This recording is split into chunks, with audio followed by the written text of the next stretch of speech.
Hi everyone, and welcome to this video. Uh, in this video, what I want to talk about is the concept of, or the idea of colonialism, and imperialism, and why they're so important. And one of the things that I'm gonna argue is that both of these terms are talking about processes that will create or develop the condition of dependency economically and politically. And they are at the roots of global inequality. And they are at the roots of global inequality because, in many ways, colonialism creates or builds the modern world, the modern nation state system, so that it was a world making project in some ways. And so that's what I want to spend this video talking about, to lay out what is the structure, what's the economic and political structures of colonialism. Now, this builds on what we spoke about previously, which was the moment of, we talked about the colonization of the Americas, and that early colonial history is about a specific type of colonialism that was very extractive in terms of how it was going to utilize or use the various places that it conquered and it took over. And an extractive colonialism was based on the attempt to extract or take away resources, precious resources that are available in another territory. And that the territory itself and the people are only as important and relevant so far as they allow for the colonizers to take the resources that they need. And so we spoke about some examples of this in the Americas. We talked about three particular cities where there was a lot of silver and gold found, and that was Potosi in modern-day Bolivia, Cusco in modern-day Peru, and we also spoke about Guanajuato in modern-day Mexico. And so here I have some images of Potosi. And so on this side, you see the pictures or depictions of native peoples who were forced to work in extremely harsh conditions to extract the silver that the Spanish were interested in from the mountain behind the city of Potosi.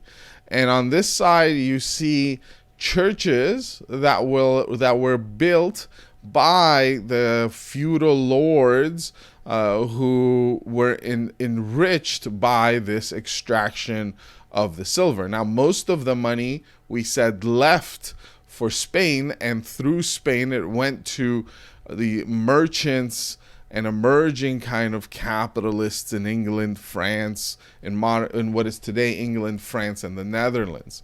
But some of that money that stayed in Potosi is what created these massive churches you could see with very intricate designs, and the inside had all kinds of precious metals that were used in them. And this was important in terms of the social reproduction of the feudal colonial elites, the Spanish elites that were now dominating and controlling a city like Potosi. And so this is Guanajuato, Cusco, and Potosi. And we said that in the era of extraction, the labor that was used to extract these metals were initially native labor, and that native labor was seen native peoples were seen as heathens, thus outside of the human community that they were obviously a part of. So in this era, this is kind of the type of labor that was used. The effects of the silver extraction on where it came from was that the silver taken from places like Mexico or Guanajuato, Potosi, and Cusco not only drained those places of those resources, it also killed their labor. It killed many people that worked it. It undermined the ability of the workers to socially reproduce themselves in those places. And it devastated those areas' economies, where we went from, in those areas, an economy that was more so self-sufficient to one that was premised on brutal extraction.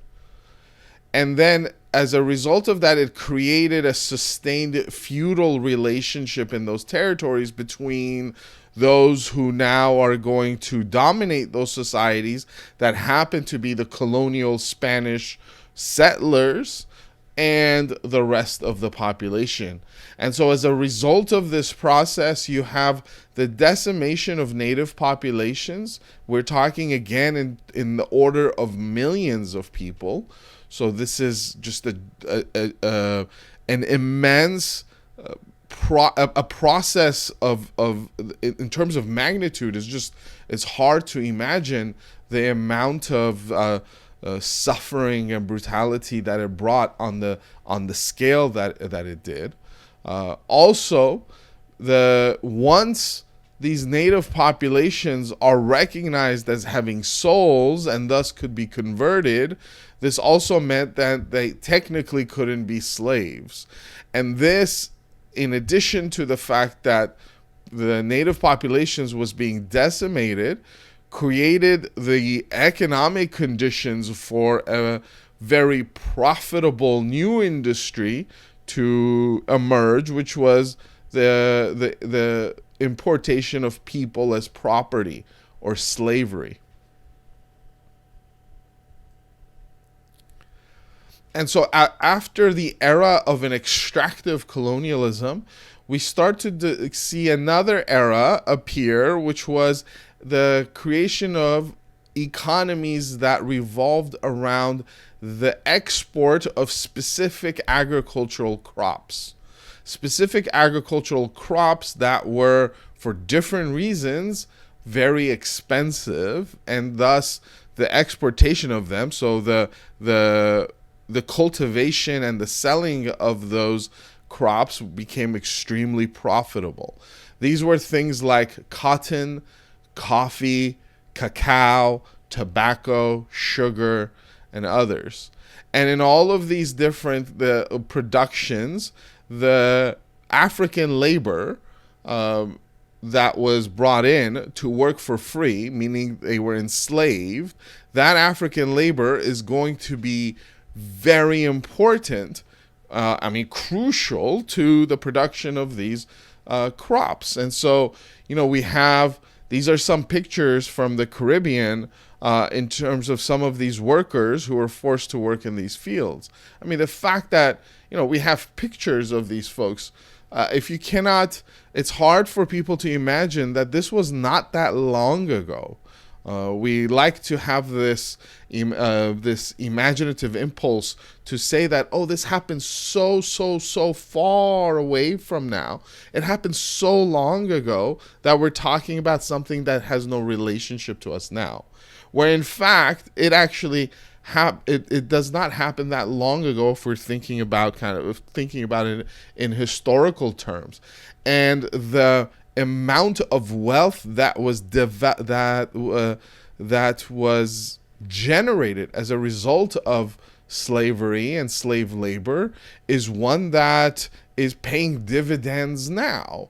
And thus we're not talking about something that is extremely far away, but rather something that still is bearing fruit today, or not, bearing fruit per se, but still having consequences in today's world.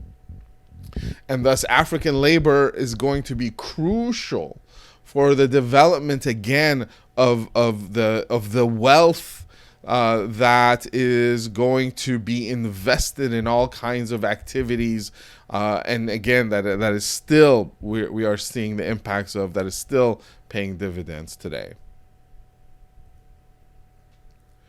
So some of the things that we could take away from this process of export crop agriculture is the profitability of the slave trade itself, the profitability of cash crop production. So the producing these crops is going to create immense amount of wealth. The importance of cheap primary and agricultural commodities for the profitability of manufactured goods. So we're going to start to see now in the 1700s and the 1800s the development of industries that are going to produce manufactured goods. And in order to produce these manufactured goods, we're going to need cheap primary and agricultural commodities. Primary commodities are the commodities that go into the industrial kind of process, and which then result in more complicated or manufactured goods at the end of the process. And thus all of this we should see the centrality of African labor, specifically for the development of early industrialization and nascent capitalism. That the story of modern capitalism is the story, in many ways, of African labor at this time. And that shouldn't be discounted. So now I've kept talking about the term colonialism. Let's take a step back real quick and define some of these terms. In order to understand colonialism, I want to introduce you to a couple of other terms that are kind of related to each other. So the first one is imperialism. Imperialism could be defined as the direct or indirect intervention in external territories through military, political, economic, cultural, or a combination of the three. So imperialism is the process whereby the government in one territory attempts to intervene in another territory, sometimes directly through military intervention, through takeover and occupation, and also sometimes indirectly, for example, through economic leveraging or through economically or culturally putting you in a bind so that you do what I tell you to do as the imperial power. So that's imperialism. And imperialism is, for me, I like to think of it as the broadest category. So now, if you go to colonialism, colonialism is a subcategory of imperialism and thus more specific. Colonialism is the direct control and rule of another territory. It includes total political and cultural control, as well as economic integration and subordination to the colonial power. Thus, colonialism is when one government, one political entity decides to take over another place, and you put your flag on it and you say, this place is mine. So it's the explicit political, economic, and cultural control of this other territory. And it's the control of those territories, and to say that economically, politically, and culturally, in all of these ways, this place is going to be subordinate to my power as the colonial power. And I'm going to now integrate, and we'll see how that integration happens. I'm going to make this place a part of my territory. So that's colonialism, the direct control, politically, economically, socially, culturally. Then you have a specific subset of colonialism called settler colonialism. Settler colonialism adds the feature of settlement, of settlers. Here, it includes the defining features of colonialism, but also involves the transfer of colonial populations into colonized lands and the forcible. So the transfer of population, when you say, I'm going to take some of my people as the colonial power, and I'm going to make them now come and sit and live in this new territory that I've colonized, this will then intrinsically mean that I'm going to forcibly dislocate and dispossess people who already were living there of their land, so that I could move my people, who I consider my people, into that land. So that's settler colonialism. The practice of settling is going to cause, it's going to have all kinds of unique consequences and ramifications. Is a distinct process. And there are the examples you could think of settler colonialism is, for example, the classic, potentially the most successful practice of settler colonialism is the United States, is Canada, is Australia and New Zealand. But we also have other examples. We have the example of, for example, the French in Algeria, in Tunisia, in Algeria, and in Morocco. Or you have the example that is kind of ongoing of in Israel and Palestine, of the forcible removal of Palestinians through the process of settler colonialism. That is kind of the Israeli state. So that's one category. The other category is neocolonialism. Neocolonialism, also a subset of colonialism, is when the direct control becomes indirect. So instead of me having my army sitting there in your territory and saying, now I control this area, neocolonialism, and we'll talk more specifically about what happens with neocolonialism, but under that system, you say, okay, I don't need to put my military there. I'm gonna tell you, I'm gonna bring one of your people to rule. So I'm gonna take one of your people and I'm gonna put them in charge of that territory, and I'm gonna train an army of your own people, so people that look like you, and they're gonna rule over that territory. But guess what? The person, I picked them. The army I trained, and the weapons I give to them. And so this new ruler and his army are going to be responsive to me and my needs. So neocolonialism is you putting into place politically people who will do the bidding of the colonial power. And when I say bidding, I mean the economic bidding. So economically, neocolonialism and colonialism are the same in terms of what happens to the money and the resources and all of that. The difference is in politics. Under colonialism, it's the colonial power that explicitly rules. Under neocolonialism, it's a pliant regime, a comprador regime, a puppet regime that does the bidding of the colonial power, but looks like the native population. So these are the three, kind of conceptually, the different types of intervention and control. We're going to talk about colonialism, and in the case of the Americas, there's a lot of settler colonialism as well. So how does this colonialism, part of the reason why it occurs is there is some systemic features to it.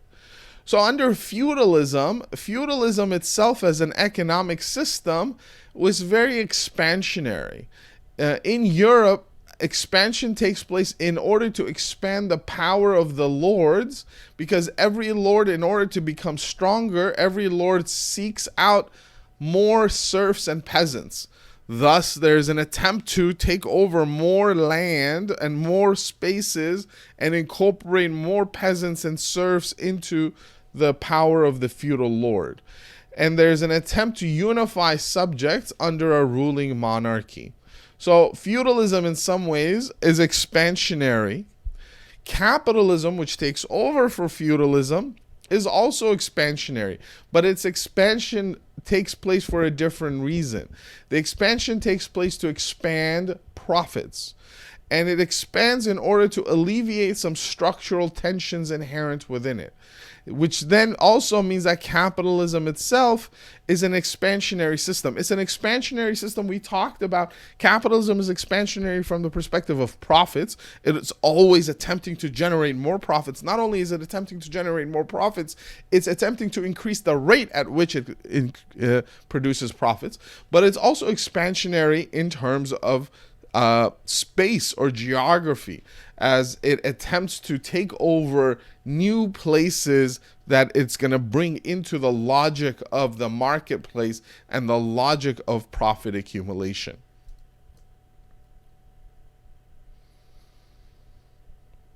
So, to kind of remind you again, we talked about within capitalism as a system itself, there being three types of crises that always are there structurally. One is the short-term fluctuation of the business cycle. Second is the falling rate of profits over time.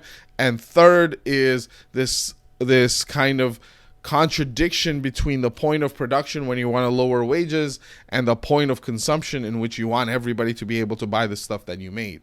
So these three types of crises, how do you get around it? How do you alleviate these types of crises? One of the ways that historically capitalism attempted to alleviate this crisis is through expansion and incorporation of new spaces and new peoples within it. So the structural response to these three crises historically for capitalism has been imperialism and colonialism.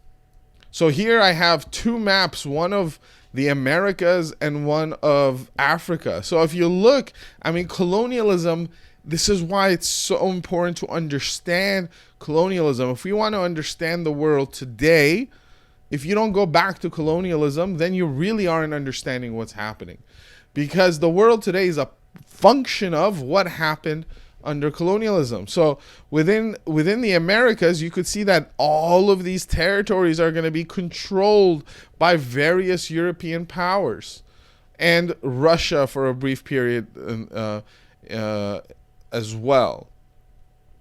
And if you go to Africa, so we're talking about, this is a map of Africa in 1914, right as the start of the First World War. And if you look at it, all of Africa, except for Liberia and Ethiopia, and even then there's colonial interventions and colonial meddling all the time, all of the continent is controlled by 1, 2, 3, 4, 5, 6, 7 European powers. And this control, as you're going to see, is not a control in which you're attempting, some benefit is going to come from it, but rather the point of colonial expansion and incorporation is the incorporation through an inferior position of the colonized spaces.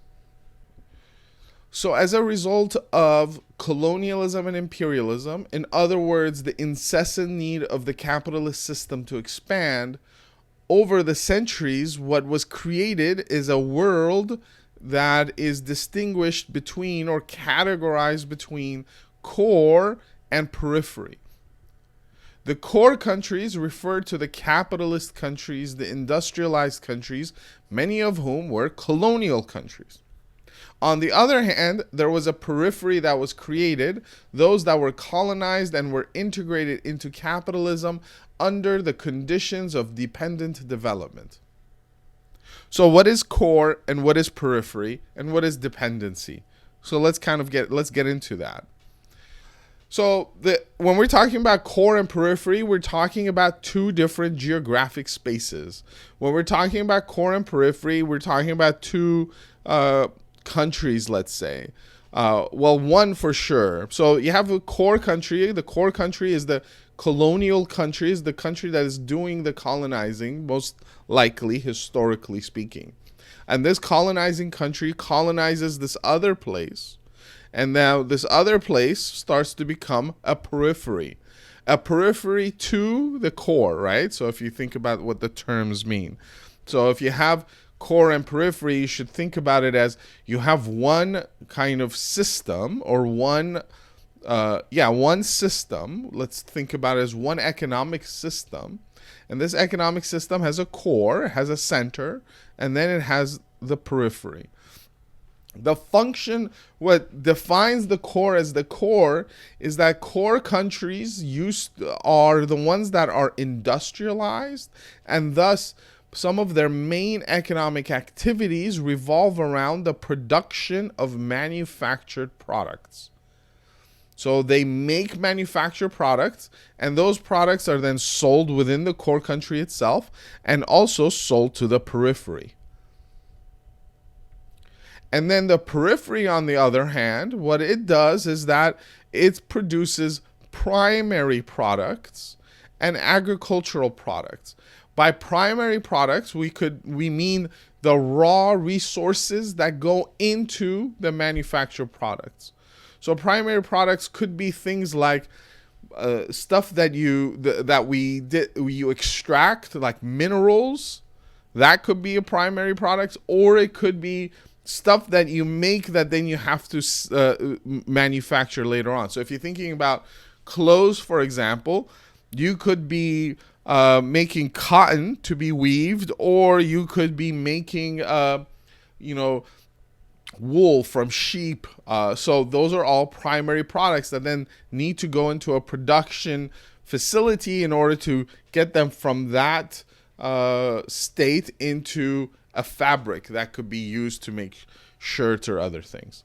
So core countries or core spaces sell manufactured products to the periphery. The periphery, on the other hand, sells primary products and agricultural products to the core. So there's this division of labor that's created between the core and periphery. So from that perspective, you're like, okay, well, it's a division of labor. You do this, I do this, and we all need each other. And that's true. The core cannot do its manufacturing without what it gets from the periphery. And the periphery needs these manufactured products as well. So there is a division of labor there. The problem, however, is that this division of labor is not equal.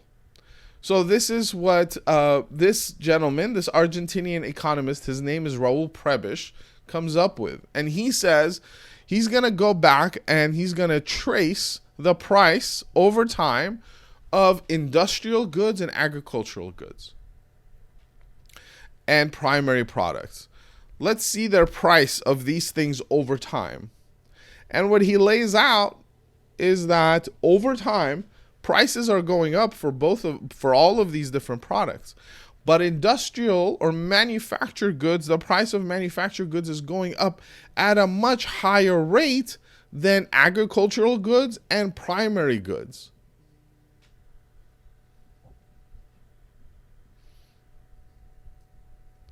Which means then that if you are in the business of making manufactured products and you sell it to the periphery, the stuff that you sell is much more expensive than the stuff that the periphery sells back to you.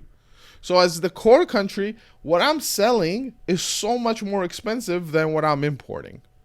As opposed to the periphery, what they're selling is much cheaper than what they're importing.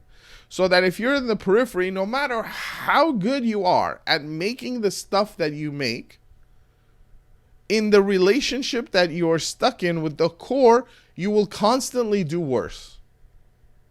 And for the core country, the more you engage in this relationship, the more you will be enriched. Because the activity is an unequal activity where what you're doing makes more money than what the periphery does. So this is an unequal division of labor. And so here we come to the definition of dependency or of dependence. So I'm taking this from this book by the sociologist Alvin So. So he says the definition of dependence is when the development of one comes at the expense of the other. So if you are the core, your development, like your economic activity, not only depends on the periphery, but it comes at the expense of the periphery. Because the stuff you take from them is much cheaper than the stuff you sell to them. So the longer you are engaged in this relationship with the periphery, the poorer the periphery will get in relationship to you. So that at once it's a relationship of dependence, both of you need each other. But the way that you develop actually stunts the development of the periphery, or it slows them down constantly. But yet they're still dependent on you.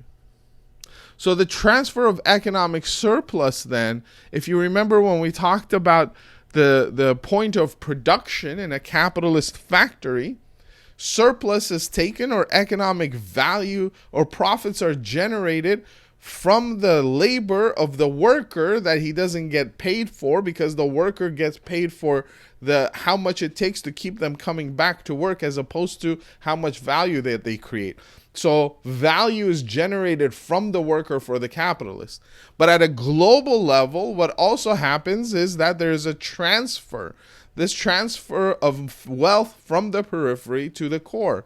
So Alvin Stowe says, quote, this transfer results in the limitation of the development of this is the periphery of their internal markets and their technical and cultural capacities, as well as of the moral and physical health of their people. Because they're engaged in economic activities that are harsher, but yet pay less.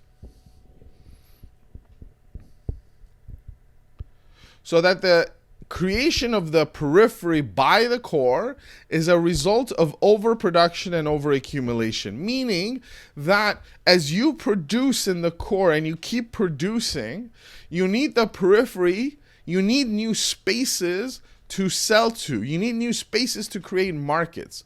Because, you make shirts. Let's say you make shirts and you sell all these shirts to people. This is before when we came up with fashion, where now you buy a bazillion shirts that do the same thing. But initially, if you sell a product to everybody and everybody has it, then the internal market that you have is saturated by that stuff that you sold. Why would you buy, 2 or 3 or 4 of the same thing if that thing already does what it's supposed to? So now you're going to need to find another market to sell to that market the thing that you produced. So these markets need to be secured. And then what ends up happening is you need to make sure that that new market that you're going to get isn't producing the thing that you're selling. Or let me put it this way. You might be asking, well, why can't the periphery just make industries and produce that stuff that they're buying from the core? And here is where the treachery comes in. Which is that industrialization historically will be blocked constantly by core countries. That colonial activity mainly is about the stunting of the development of the periphery, so that the periphery has to depend on the core. So industrialization historically, over and over and over again in all of these colonized places, is blocked.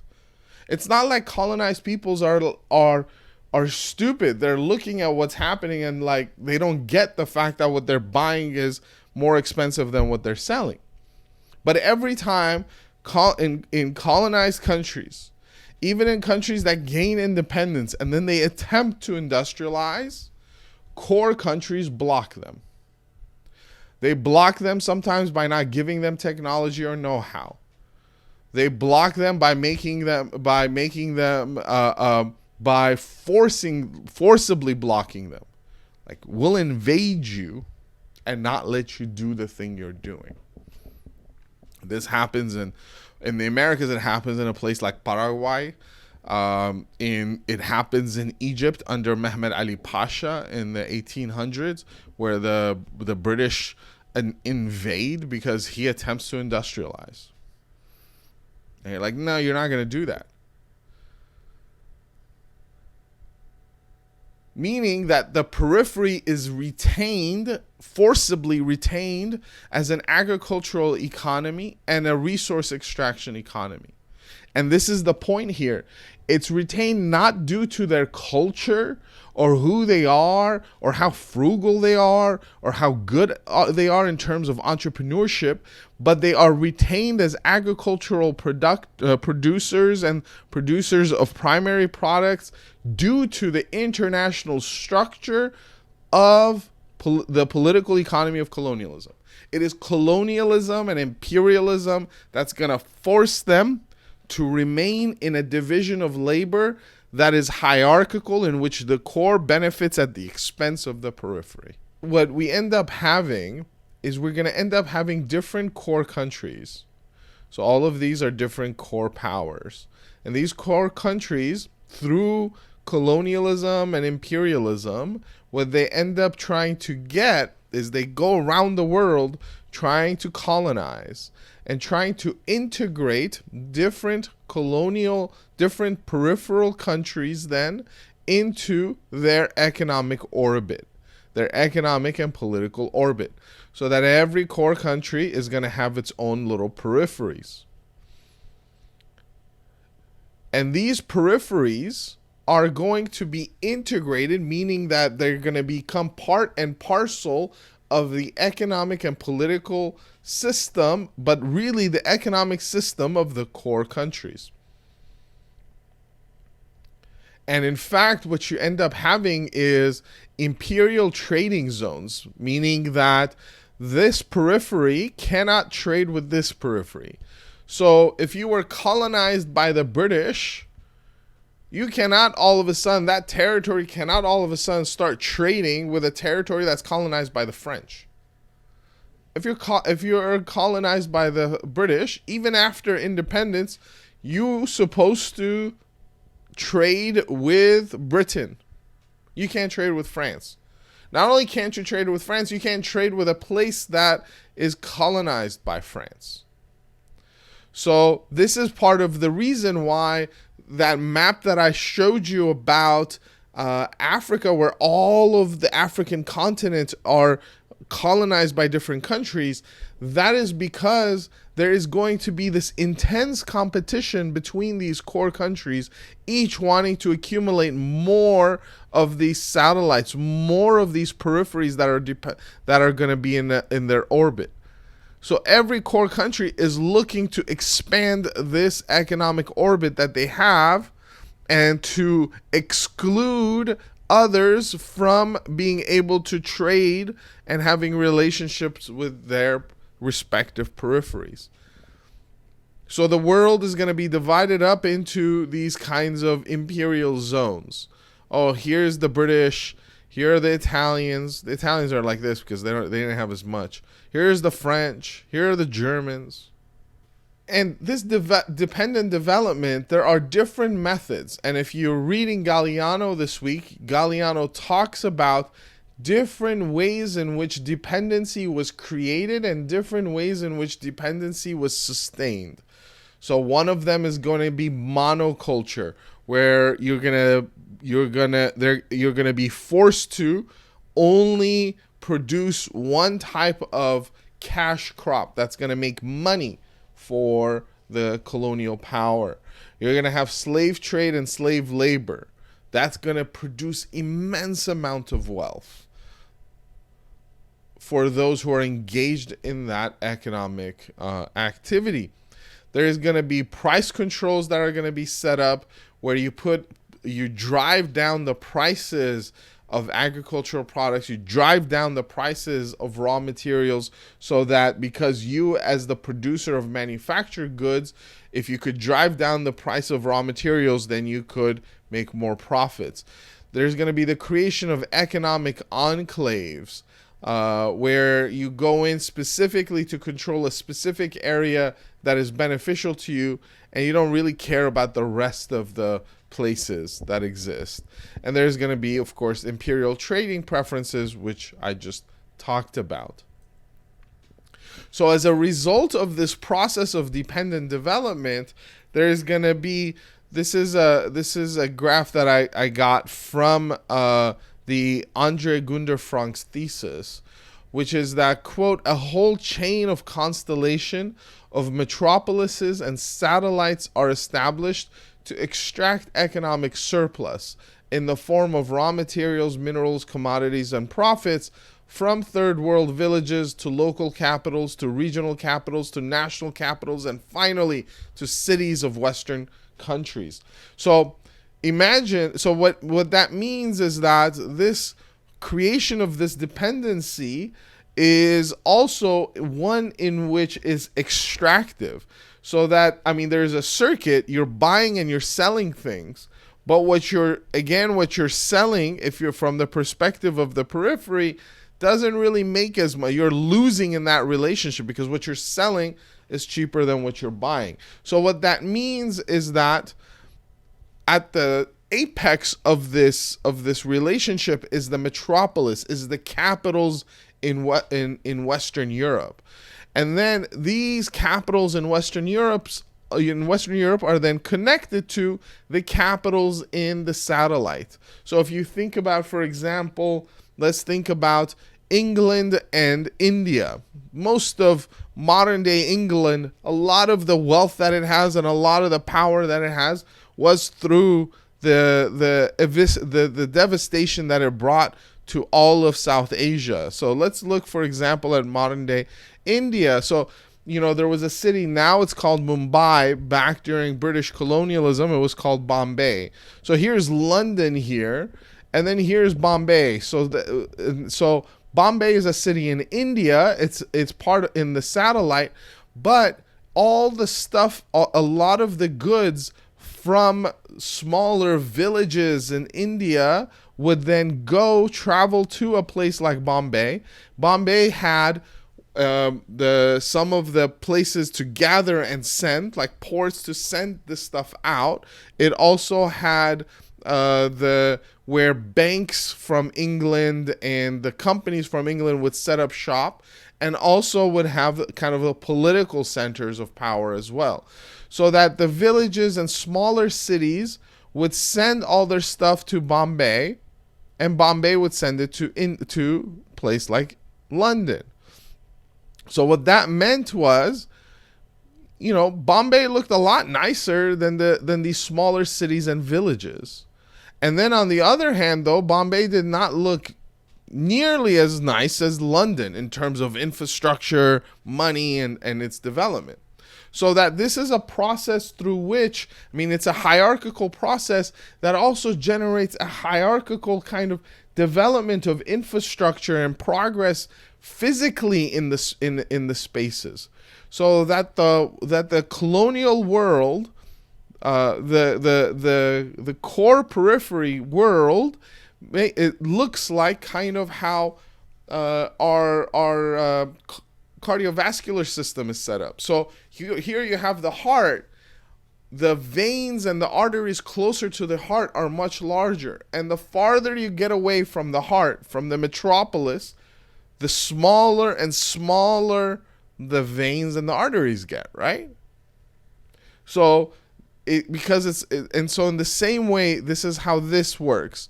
That the metropolis, all because of the economic surplus that's coming to it, is the place that's larger, nicer, has more infrastructure, and the farther and farther away you get from it, the less infrastructure, the less development, the less money it's going to have. So it's going to create geographically a hierarchy that correlates, or is going to be a mirror image of the hierarchy it creates within people as well.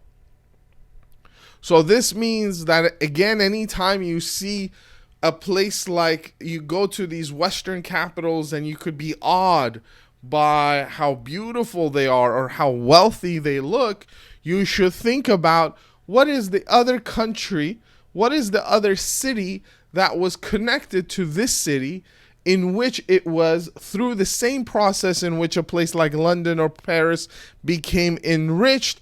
What other city was being impoverished as a result of the process that enriched a place like London and France? Because these places are connected. They're relational. The reason why this place looks good is because another place is forced not to look as good in terms of development and infrastructure.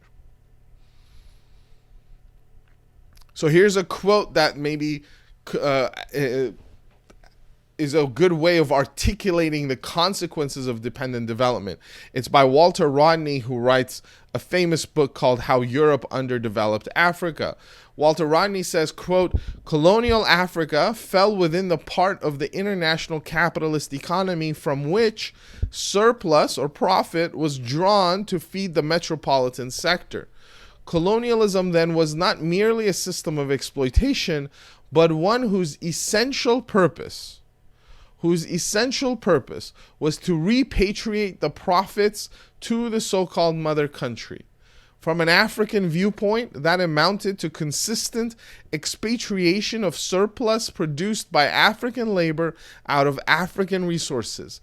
It meant the development of Europe as part of the same dialectical process in which Africa was underdeveloped. So it's not that Europe is developed because of, again, something intrinsic to Europe, some kind of development of greater intelligence, greater study, greater culture, but rather Europe develops as part of the same process that underdevelops and impoverishes somewhere else. That these two places are not distinct, but rather are connected in one global division of labor, unfortunately a global division of labor that's hierarchical.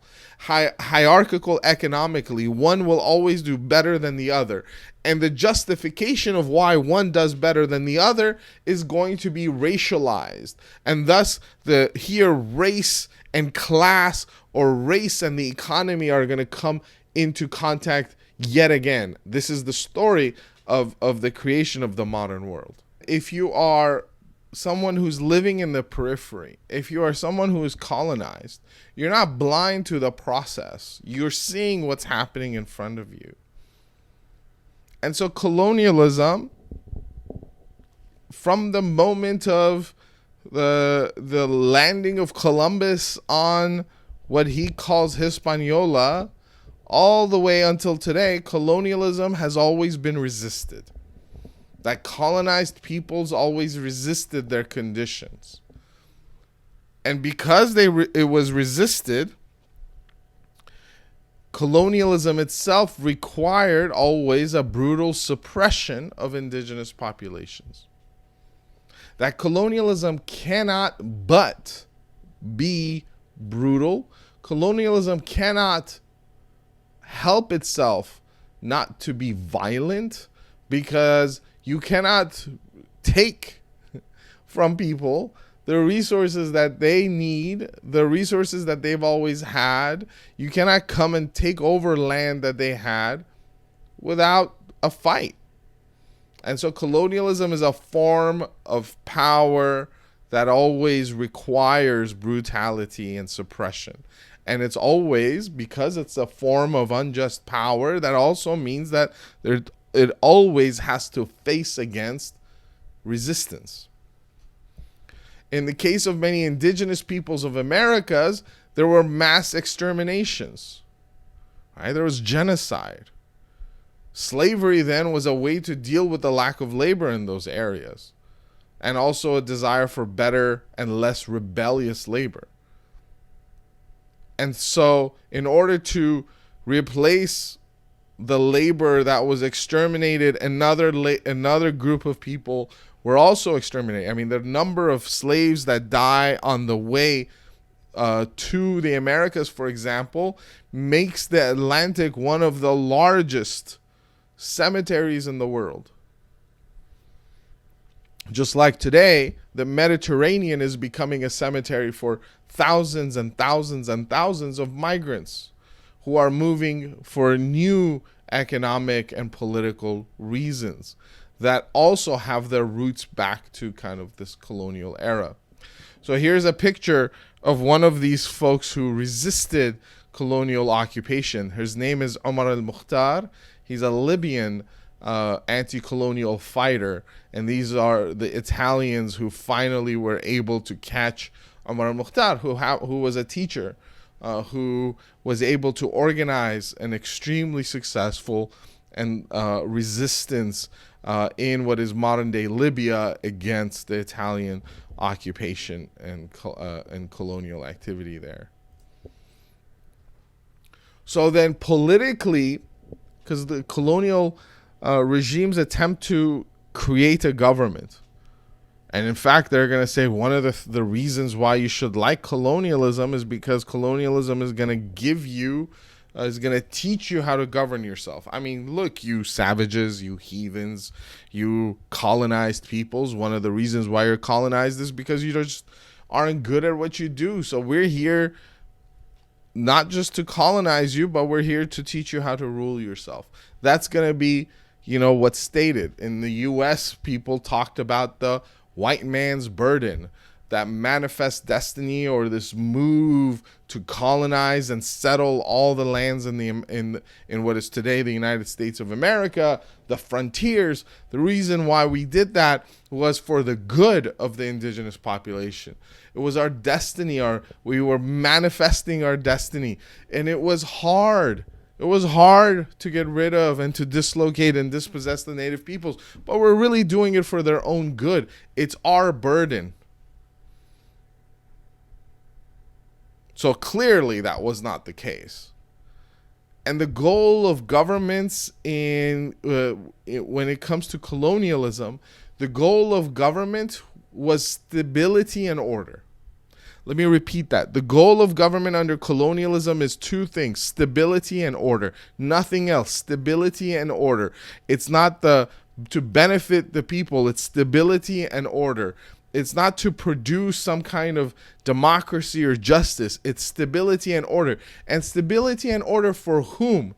Is this stability and order for the people that are being governed? No, absolutely not. The goal of government under colonialism is stability and order for the movement of capital and goods, for the movement of capital and commodities. Capital and commodities under colonialism are more important than people. And even under capitalism, commodity and capital is the circulation of capital and commodities is what human beings ought to do, right? That human beings, workers, are reduced to their labor. And their labor is a commodity that they sell. So commodities and capital are always, in many ways, more important than the people themselves. But the goal of government under colonialism is stability and order. Stability and order to facilitate the extraction of raw materials, minerals, and labor control. And this comes at whatever means possible. So Alvin So says, quote, colonial governments. Alvin So says, quote, colonial government was never meant to be an institution for promoting the economic development of the periphery, but rather for the creation of stability and order to facilitate the economic process underway under colonialism. Once government is in control of the colonizers, though, once, for example, independence is achieved by a former colonized people, it delegates control to native populations as the clientele social class. So this is neocolonialism. So this is where, okay, if I can't rule you myself, or if ruling you becomes too expensive because you're always resisting me, and so when I have my own military, when I have somebody that looks like me and not you in charge, it's too obvious that I have control over you. And thus you will resist me a lot more, and this costs me a lot of money. So to rule you by myself is going to cost me money. So because you're resisting too much, people like Omar Mukhtar, for example, show up in Libya. So then what do I do as the colonizer? Well, what if I find somebody from amongst you who could rule you on my behalf? And in that sense, I'll play a trick on you because it'll feel like you're independent. I'm going to let you even raise your own flag. You people like you are going to rule you. You're going to have your own army. But what you don't know is that all of these folks that are ruling you are going to do my bidding. So that the economic tracks of exploitation, the economic tracks of core and periphery of dependent development, those economic tracks are going to stay put.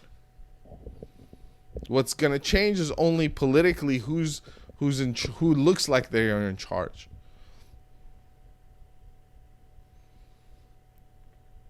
So here's a picture of former Secretary of State under the Obama administration shaking hands with the son of Muammar Gaddafi, who becomes then a ruler who will do the bidding of others.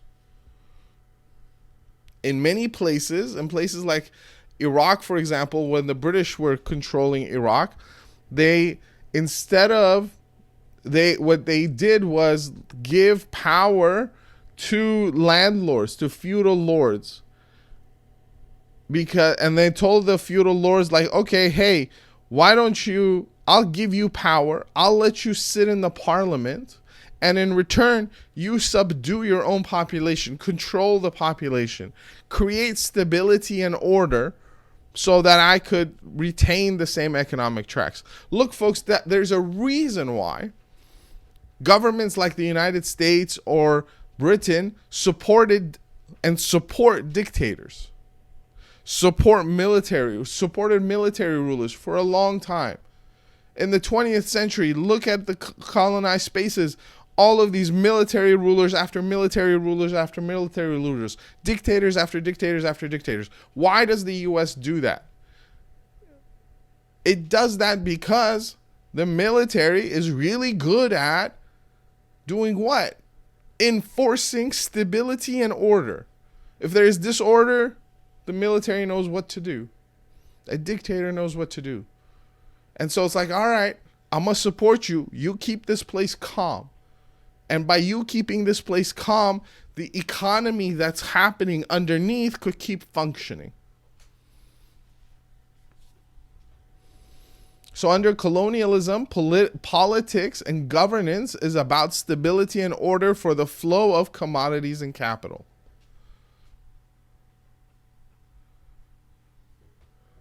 So let's kind of rewind and recap what we've been talking about.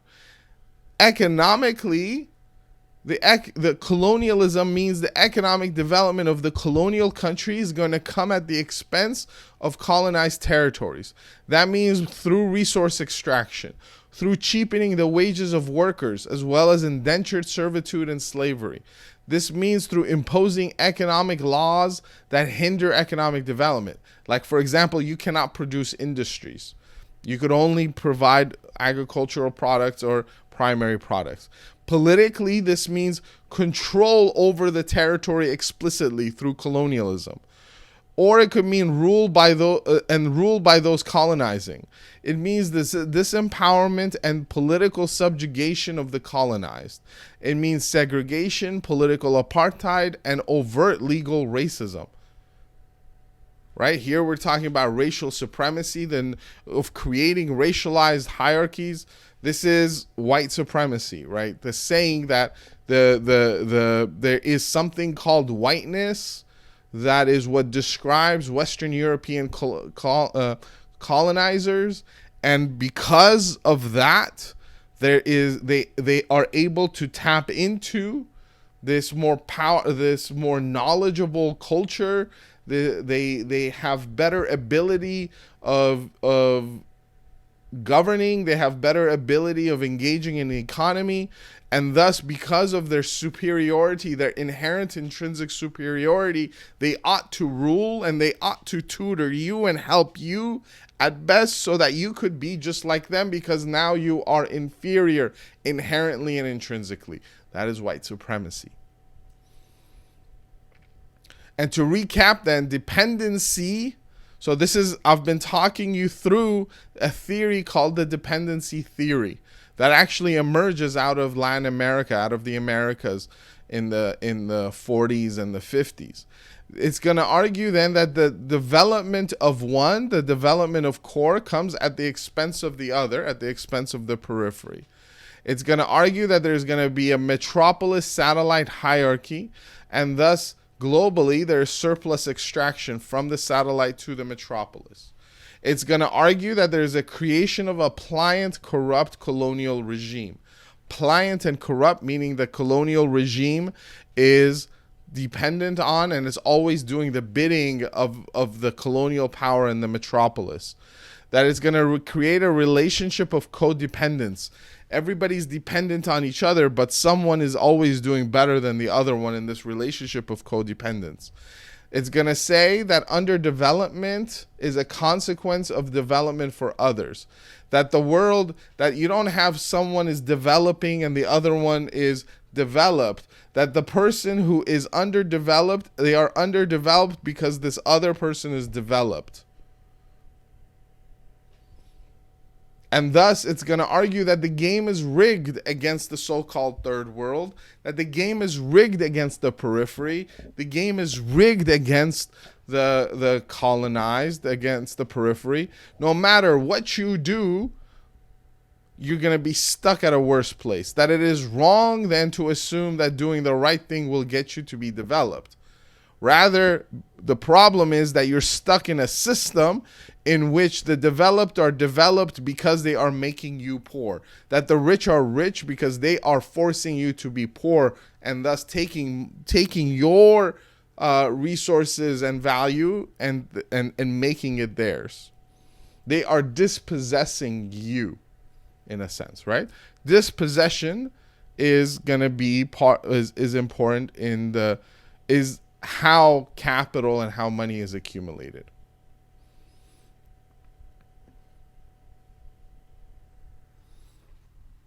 So you could see, for example, and I'll end with this. I mean, you could see this is a graphic from 2000.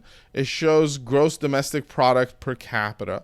So it shows where wealth is concentrated and centralized. And you could kind of see, the wealth is concentrated in the same places still in the year 2000. It maps on to who was doing the colonizing and who was being colonized. Now, what I've described to you is going to this development of the core and periphery. This is a structure that is going to explain, and it's the structure that is how the world is structured all the way up to the 1970s. So everything I'm telling you is gonna continue happening until the 1970s. After the 1970s, something fundamental is gonna shift, and we're gonna have another type of relationship. So today we have a different relationship than the core and periphery, but the core and periphery is important to understand historically because it's gonna be how the world is structured until the 1970s. All right? Thank you very much.